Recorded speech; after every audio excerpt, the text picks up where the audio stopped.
حضرت حارثہ بن وہب رضی اللہ تعالیٰ عنہ بیان کرتے ہیں، رسول اللہ صلی اللہ علیہ وسلم نے فرمایا، کیا میں تمہیں جنتیوں کے بارے میں نہ بتاؤں؟ ہر ضعیف شخص کے لوگ اسے ضعیف و ناتواں سمجھیں، اگر وہ اللہ پر قسم اٹھا لے تو وہ اسے پورا فرما دے۔ کیا میں تمہیں جہنمیوں کے بارے میں نہ بتاؤں؟ ہر سرکش، بخیل اور متکبر، اور مسلم کی روایت میں ہے ہر بخیل، کمینہ اور متکبر شخص۔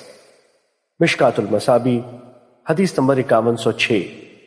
حضرت ابن مسعود رضی اللہ تعالیٰ عنہ بیان کرتے ہیں، رسول اللہ صلی اللہ علیہ وسلم نے فرمایا، جس شخص کے دل میں رائی کے دانے کے برابر ایمان ہوگا وہ جہنم میں نہیں جائے گا، اور جس شخص کے دل میں رائی کے دانے کے برابر تکبر ہوگا وہ جنت میں نہیں جائے گا۔